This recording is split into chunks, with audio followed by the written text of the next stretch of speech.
Život pod okupacijom. Ofanziva združenih snaga Austro-Ugarske, Nemačke i Bugarske vojske u oktobru i novembru 1915. godine primorala je srpsku vojsku, državni aparat i veliki broj civila da preko Crne Gore i Albanije napuste Srbiju. Srbija je bila okupirana, a njeno stanovništvo podvrgnuto represiji i ekonomskom iskorišćavanju. Okupacija Srbije trajala je skoro 3 godine, od kraja 1915.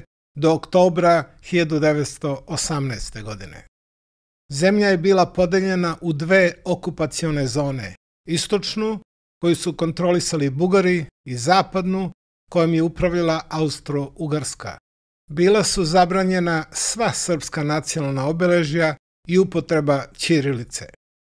Nemačka vojska je kontrolisala strateški značajne saobraćajnice u Moravsko-Vardarskoj dolini.